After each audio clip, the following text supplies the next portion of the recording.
Bonjour à toutes et à tous et bienvenue dans Demain à la Une pour découvrir ce qui fera la une de la semaine à venir. Au sommaire, grande conférence internationale sur l'Afghanistan en partenariat avec l'Union européenne le 5 octobre prochain à Bruxelles. Comment maintenir la paix en Afghanistan alors que les talibans reviennent et le groupe État islamique fait une percée? Faut-il continuer de soutenir l'économie et la transition politique de ce pays? Comment assurer une meilleure gouvernance, lutter contre la corruption et assurer les droits des femmes? Quelle coopération en matière de migration? Au Nigeria, réouverture ce lundi de tous les collèges et lycées de l'État du Borno où avaient été enlevées plus de 200 filles par Boko Haram il y a 2 ans. La région reste sous la menace du groupe terroriste. Médecins sans frontières alerte sur l'urgence humanitaire. Plus de 2,5 millions de personnes sont déplacées. Dans ces conditions, comment pourra se dérouler la réouverture des établissements scolaires? Où en est-on de la recherche des filles kidnappées? Ce sera l'objet de notre deuxième partie. Il y sera aussi question de rentrée littéraire en France. Presque 600 ouvrages ont été publiés. Dans quelques jours s'ouvre la saison des prix avec ses rumeurs, ses favoris, ses outsiders et ses traditionnelles polémiques si françaises. Autre temps fort de la semaine, l'attribution du prix Nobel de littérature. Nous vous proposons un avant-goût de l'automne des livres. Mais pour commencer, intéressons-nous à l'Afghanistan. Depuis 2001 et la chute du régime taliban, il y a eu une dizaine de conférences internationales sur ce pays. Pour en parler avec nous, Sophie Malibaud de RFI, grand reporter, et Mustapha Tossa de Radio Monte Carlo Doualiya. Merci beaucoup d'être avec nous. Alors Sophie, vous avez assisté, couvert certaines de ces conférences, 5 de ces conférences, qui ont été finalement assez nombreuses depuis 2001. À quoi ont-elles servi jusqu'à maintenant? Alors ces conférences, elles ont eu des objectifs variables selon les époques. C'est-à-dire qu'il y a eu la toute première conférence qui était la conférence de Bonn en 2001 et qui visait avant tout à remettre un État sur les rails, puisque vraiment à la chute des talibans, c'était le chaos total en Afghanistan. Et donc il y avait une reconstruction vraiment politique. Et puis ensuite, il y avait aussi la reconstruction économique à mettre en route. Il y a eu des moments, il y a eu en fait, au cours de toutes ces années, pas mal de rendez-vous manqués. Au début, les conférences, il y avait des donateurs qui mettaient de l'argent sur la table, enfin qui annonçaient des sommes, qui ensuite n'étaient pas forcément décaissées parce qu'il y avait des conditions à remplir. Qui n'étaient pas remplis. En matière de gouvernance, par exemple? En matière de gouvernance, mais au tout début, de toute façon, les sommes promises étaient vraiment extrêmement insuffisante. Au tout début, je crois qu'on était dans les 4 milliards de dollars sur plusieurs années, alors qu'il aurait fallu, selon les évaluations, entre 15 et 45 milliards de dollars au début pour relancer la machine économique de ce pays. Et la machine économique de ce pays, on peut le dire, n'est toujours pas relancée. D'où les problèmes aujourd'hui qu'il y a en Afghanistan, qui sont avant tout, certainement des problèmes de sécurité, on va y revenir, mais des problèmes économiques de base, des problèmes de chômage extraordinaire, surtout chez les jeunes, parce qu'il y a eu quand même l'arrivée sur le marché du travail de centaines de milliers d'Afghans qui n'ont absolument pas de quoi travailler, pas de quoi nourrir leurs enfants. Donc il y a la pauvreté, la corruption, la sécurité, tout ça n'a pas été résolu. En 10 ans, il y a eu des avancées ici et là. Il y a eu, c'est vrai que Kaboul, à un moment donné, est devenue une ville, je me rappelle dans les années vers 2004, où il y avait des élections à ce moment-là, un processus électoral, législatif, on voyait des gens aller voter, on avait l'impression qu'on pouvait se déplacer comme ça assez librement dans Kaboul, on avait l'impression que le pays revivait, mais c'était la capitale. À un moment, on disait même que Karzai était maire de Kaboul, en fait, alors qu'il était président. Une différence entre la capitale et le reste du pays. Mustapha Tossa, cette conférence à Bruxelles la semaine prochaine est censée faire le point sur la bonne gouvernance, soutenir le système démocratique un peu à l'occidental mis en place, que l'Afghanistan essaye apparemment de mettre en place. Mais la priorité aujourd'hui, c'est quand même la sécurité.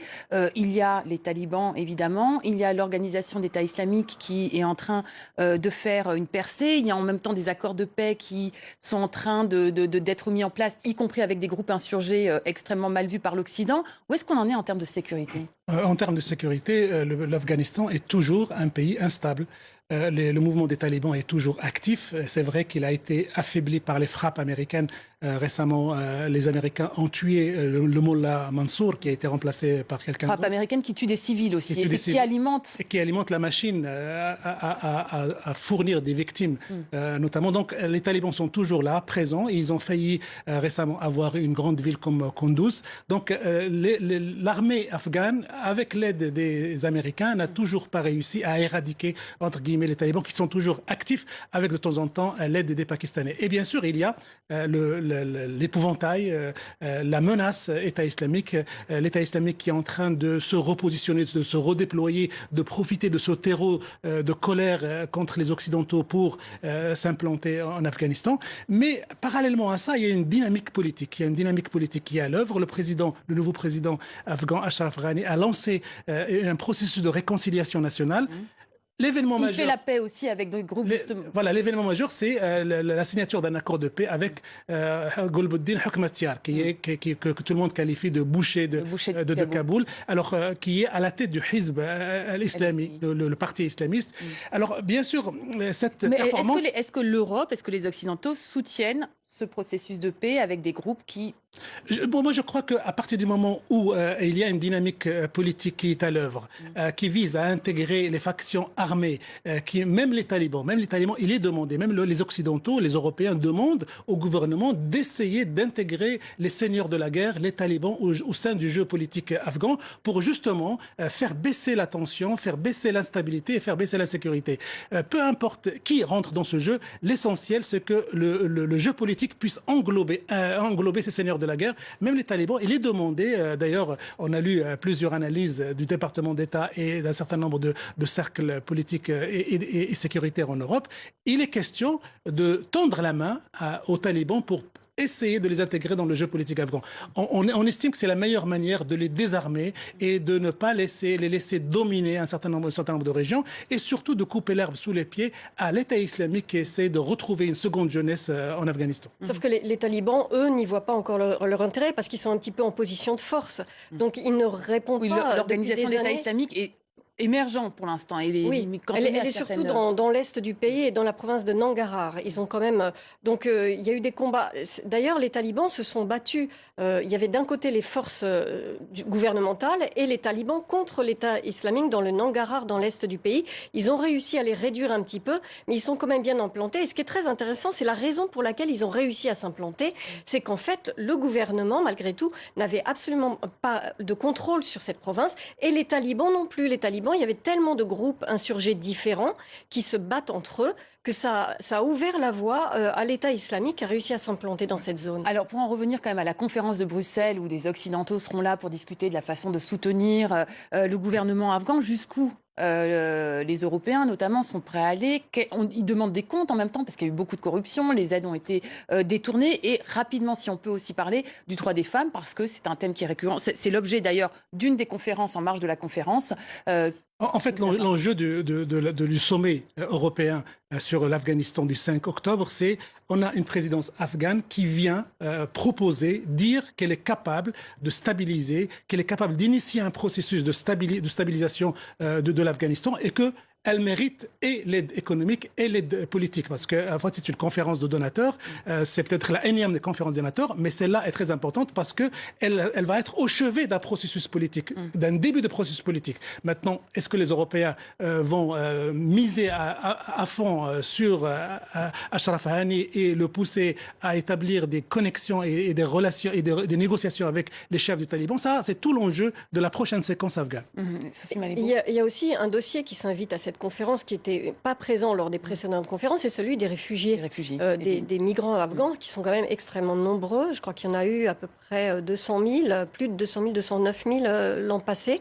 Et en fait, les Européens sont en train de faire pression sur le gouvernement afghan pour négocier quelque chose comme un accord de réadmission et pour lier des promesses d'aide à la bonne volonté de Kaboul à faire revenir certains de ces migrants qui sont qualifiés pour certains comme des migrants économiques. Sauf que ça pose un véritable problème dans un pays où c'est quand même la débandade totale sur le plan économique, où il y a ce chômage dont on parlait tout à l'heure, puisque la reconstruction marque le pas.